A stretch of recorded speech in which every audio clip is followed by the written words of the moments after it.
Hello, everybody. Welcome to Breakfast All Day. That's Alonso. That's Christy. I'm Matt.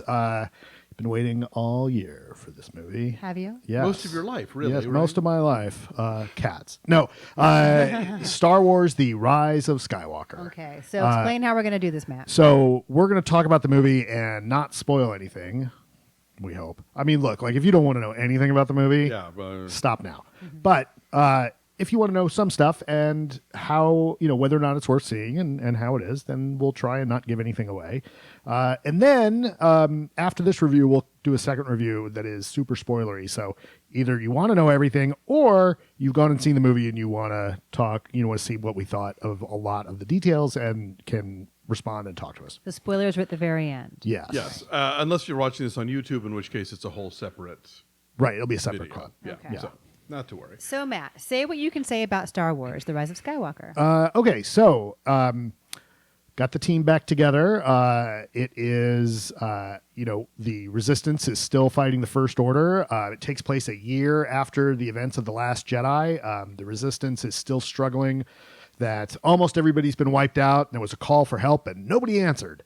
And so they're trying to find allies. And then lo and behold, they discover that the First Order is maybe still after them and maybe even stronger than they thought.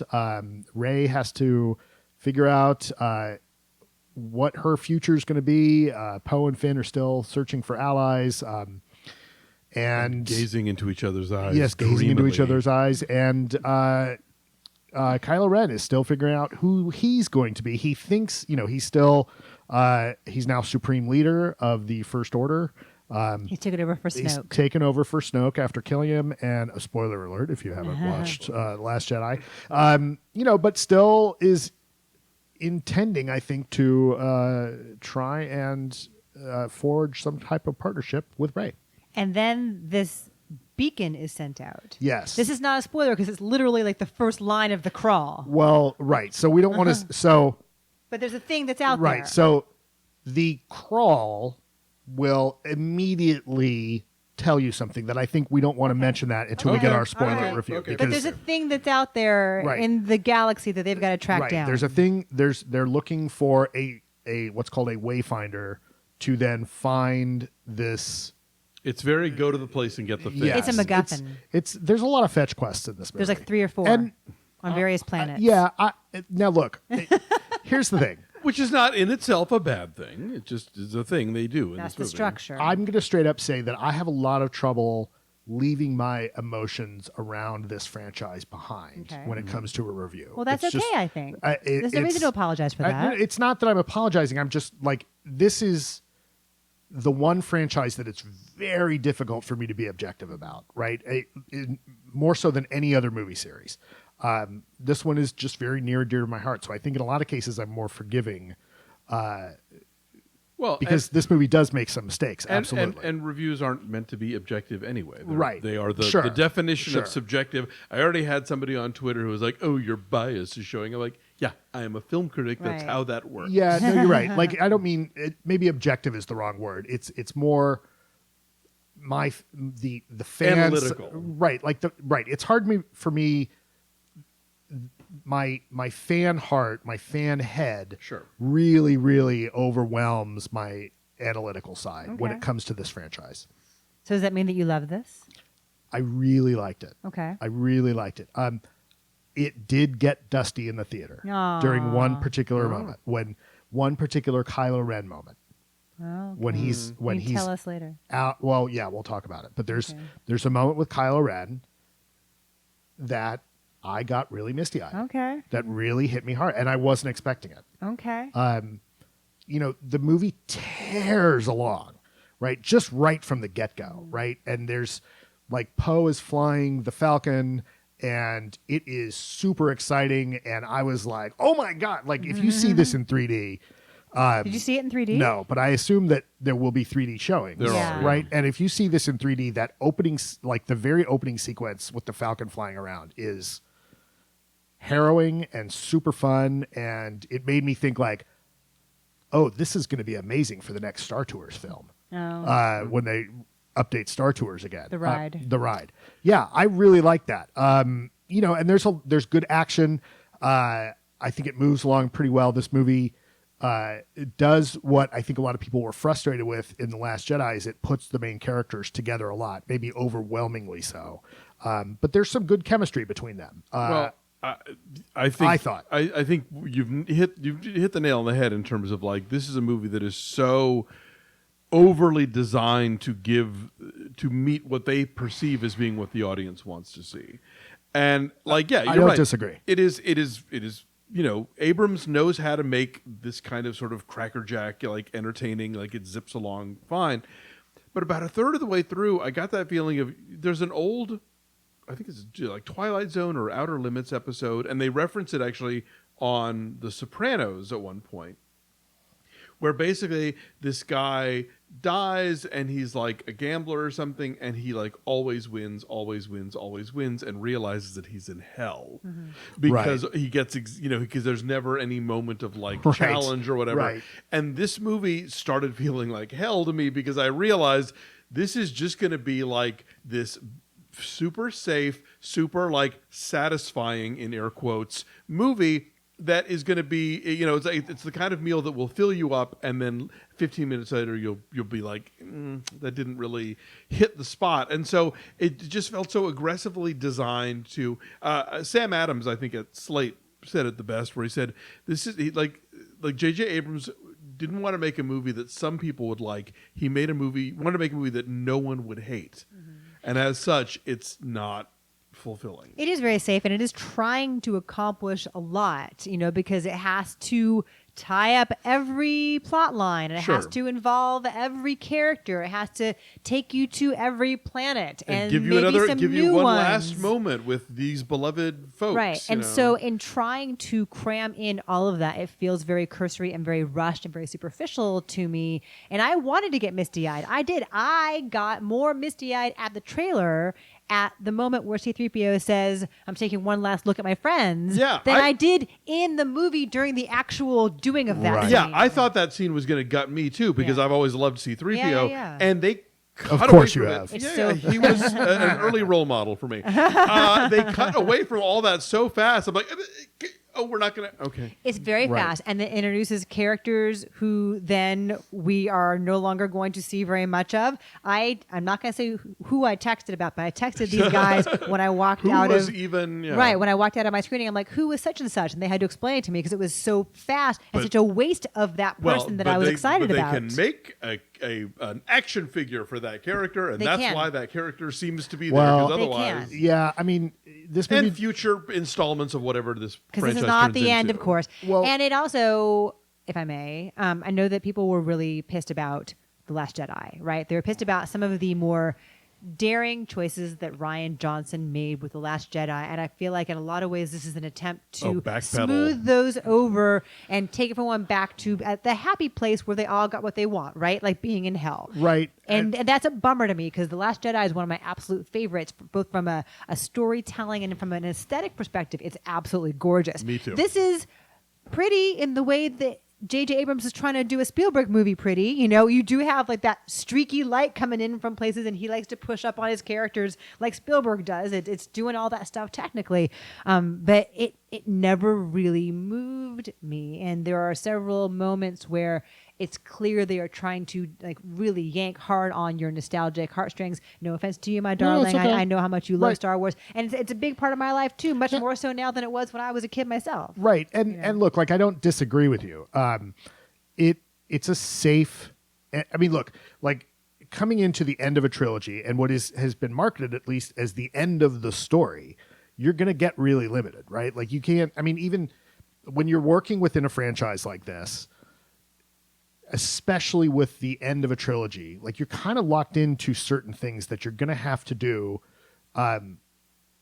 when you're working in a machine like this. I mean, even something like a James Bond movie, like, you can't at this point, you maybe used to be able to in the 70s, right? Sam Mendes did. But I was going to say, think about like, parkour James Bond, or like, the fact but there's that, still certain things. But my point is, there's still certain things you're going to have to hit, There's right? structure. There's still a structure, and there's still expectations and around we the walk character, in knowing that, though. right? And we've seen it's interesting to see, looking back on the history of Star Wars, where chances get to be taken, right? Like Empire Strikes Back is the middle story. They get to do some stuff that has to be addressed in Return of the Jedi, and Return of the Jedi is essentially almost the same story as Star Wars, right? There's a big thing that somebody's got to get a lucky shot and go blow up. Okay. It's another Death Star. Right. It's bigger. Right. And then, the prequel trilogy, they do some daring things in the third movie, right? Like Revenge of the Sith has this bummer ending, and partly because they're locked into it, but they get to, like, that's probably the best of that trilogy and might be the best chapter 3, so to speak, of any of these trilogies. I like Revenge of the Sith. It should have just been Revenge of the Sith. Right. I really liked Rian Johnson's movie in that I felt like there was no limitations on like, oh, I need the Force to do this. Okay. Right. Like we're going to do some fun stuff with the Force. And it almost gets a little bit into like magic string territory. Like, oh, well, whatever. I can't write myself into a corner. I can just use the Force to get out of it. And that gets like we see some of that same stuff get used again here. There's not all that much new going on.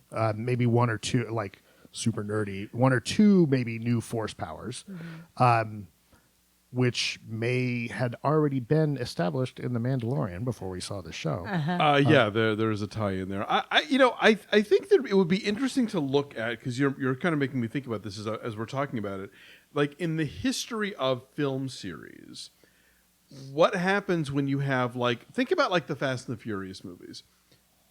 Up until 5, those were never expected to be like giant earners. Like they were profitable and they did well overseas, and they were sort of like made fairly cheaply. No, but and if they made anything, it was like money. These are making enough money. Oh, I guess we need to do another one. Right. Oh yeah. And so but then with 5, suddenly it becomes like this massive thing, and so now they all have to be massive, and they have to be made for a lot of money to then earn a ton of money. And like I feel Star Wars sort of out of the gate became like this hugely successful movie, and so now if we're going to make a Star Wars movie, it has to be hugely successful, or what are we even doing here? And so I think there's a certain safety with that, and I'm sure now exacerbated by the relative failure of Solo, that we can't stray too far from what we know is going to work, what we know that people are going to want to come see multiple times. Right. And Mandalorian's doing very well. Like Mandalorian's very popular. I like Mandalorian because it's operating on a much smaller scale, and it gets to be a corner of the universe, and everything doesn't have to be about this like handful of characters who are somehow involved in every single thing that happens the fate of the galaxy in a gigantic galaxy. Right. I mean, look, like stories get wrapped up because they need to be, right? And there absolutely could have been different directions and more original things. And I am a little disappointed that the wrap-ups we get are not particularly inspiring and not all that groundbreaking. And we'll get more into detail because I don't want to say anything more than that. I'll say this. I think there are a lot of people, either both hardcore fans or even just sort of casual users, who will come out of this movie perfectly satisfied, and that's fine, because that's what this movie was designed to do. To make you perfectly satisfied. Exactly. So I think the issue vanilla is, ice cream. Yeah. Right. So the issue is sort of like, were you expecting more? Were you hoping to be surprised? Did you like The Last Jedi and the fact that it was able to sort of play around with some of these tropes and take things in an interesting direction? And then are you now going to be annoyed that this movie is so like no, back, it's going to be okay. So if you like this movie and you leave feeling fulfilled and complete by it, I don't begrudge you that. But my experience was, boy, is this safe, and like it's giving me all the things, and I might even fleetingly enjoy those things, but when I think about it for 2 seconds, I'm like, There are fleeting moments of excitement, and I will go into this, of course, more specifically later on, but like anything involving the connection between Rey and Kylo is really interesting to me, and the ways in which they explore that and expand that connection between them was done, is edited in a really beautiful way. Those two are taking this seriously, and they're both very good. And more so in the other movies, Oscar Isaac does feel a little bit like he's kind of come in out of a different movie. Like he's doing Han, is he not? Well, no, but it's like there's a scene where they're arguing about something, and Oscar Isaac, we're going to do this now. Like there's almost like a step back. Like he's more, it just feels like he's got a different script that the tone of the characters and the tone of the dialogue is different. It was like a jokey kind of playfulness to him. Yeah. You know, that person that's, you know, like if you're having a discussion where a bunch of you are like, oh, are we in this conversation? This is what we're talking about. Like everybody's in on that. But if you're the only one doing that, it's like you're hanging out with the wrong crowd. It's weirdly meta all of a sudden Yeah. in a way that like, never is elsewhere. He jetted in from planet self-aware. Right. My kid liked it. You know, I enjoyed it. Like it's Yeah. got I think the action's really well done. I think the fights, you know, the set pieces are really interesting. Yes. You know, there are things we haven't seen visually before. I think we are running out of environments. It's just a thing that happens. But I did like the lightsaber combat that happens. I thought was solid. I thought that was satisfying. It was very exciting. We can save this for the spoilers if you think, but how do we think the three trilogies are going to age? Like I've actually, I think you know, people were way more into 1 through 3 at the time than they are now. Although I'm starting to see the beginnings of a sort of retcon of like trying to sort of, you know, save the reputation of episodes 1 through 3. But I think for the most part, we've now kind of decided not great. I don't know. And I'm wondering, how are we going to think about 7 through 9 10 years from now? I don't know. I think people will always have the nostalgia of the original trilogy, right? And that will always be, you know, that's going to be the unassailable one. In Yeah. My prediction is this: like the first trilogy, and largely on the strength of the first movie, arguably changed history. Certainly changed film history. Sure. Right. Second trilogy, the prequel trilogy, was a big like, and was seen as disappointing. I think both from a fan perspective, maybe not financially, but like the emotions around it. The fan perspective is like, it's not quite what we wanted. And this one, I think this trilogy as a whole is going to be seen as like, well, they got us back to where we wanted to be, and maybe not like it, because the thing is like nothing. It's hard to see anything get back to where the impact and the legend, true or not, of how people think about that and feel about the first trilogy. I think a case could be made, and I'm not even necessarily going to make that case because this is literally off the top of my head. But I'm thinking 1 through 3 is very auteurist in a way because it is like Lucas getting his way, nobody second guessing him, like, you know, for better or for worse. Yeah, exactly. Being given enough rope, essentially. And 7 through 9 is very clearly the Disney trilogy, the like large corporation wanting to reestablish the brand, wanting to, you know, like give us what we paid for. Yeah, they wanted to course correct, and exactly, and we have theme park things in mind. We have, you know, ancillary merchandising. We have all these other things like Marvel, right? So 4 through 6 maybe represents the mix.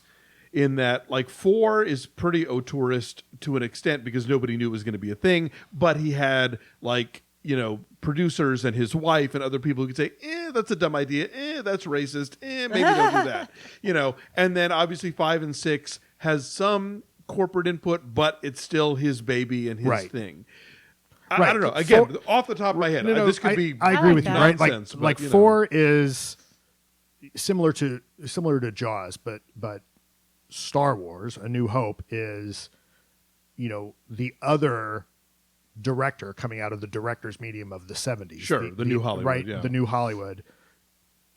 Doing this, what's almost an experimental movie, right? Seen within the mindset, like compared to 2001 and everybody else's futuristic movies. Right. He does this whole thing that's this very Joseph Campbell traditional hero story, but in a way that no one had ever seen. And a sci-fi world that looked kind of scruffy and beat up. And then he's got the freedom to keep going and doing them. And he wisely brings in his old buddy, Irvin Kershner, who then won't do the third one. So, And then he's got to do his third, you know, he gets another director, but he's at least at that point still like, well, I'm more interested in producing.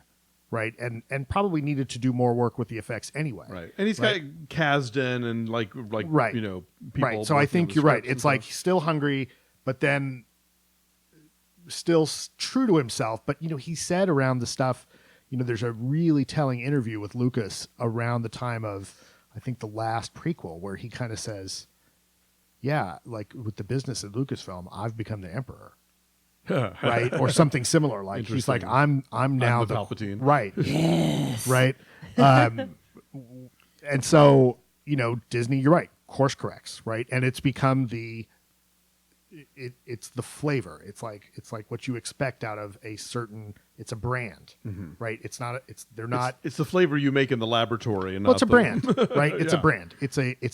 And I mean that in every way that people use that word. Sure. As far as big companies, it's not a company. It's not a business. It's a brand. It's an ethos. Yeah. We will talk about much more in our spoiler talk. Indeed. Let's go do our spoiler talk. But we should give numbers. We should give first. numbers now. I'm saying 5.3. I said 5.5. I give it a straight up 7. Our number's 5.9, and it happens to be at 59% on the tomato meter. It's sort of been like I flirting was with really that. surprised at that. Yeah. Yeah, it is. Like, it's been bobbing up and down a little bit. It has yet to sort of cross the magical 60, which and I'm It was sure above that. Disney would really like for that to Well, happen. it was above that earlier. Oh, really? Yeah. Okay. Anyway, Interesting. so stick around. So we will now we're in our next clip. If you're watching on YouTube, we will do a Yes. whole spoiler talk. So tune into that only if and when you are ready. Yes, but we've warned you, so you know the deal. You've been warned. Thank you for watching. Like this video and subscribe to our YouTube channel. Follow us at BeFastAllDay on Twitter, Instagram, and Facebook. And go visit patreon.com/BeFastAllDay. It's where we talk about television, we talk about trailers and movie news, we review the movies that you request, all kinds of fun stuff. And if you've already joined our Patreon, we super appreciate it. And if you haven't, check it out. See if it's for you. Maybe it'll be part of your fun 2020 New Year's resolution. Or Anyway, you could buy someone a subscription for their Christmas gift. It's the gift that Can keeps you? on giving, literally. Can't you? Sure I you guess. It is literally the gift. Or you could that give keeps someone on enough giving. money and say, hey, There you go. Here's $5 a month. Go Right. spend it on breakfast Go all to the day. website. right, You'll work it here out. is $60. Bye. Thanks. Bye. Bye.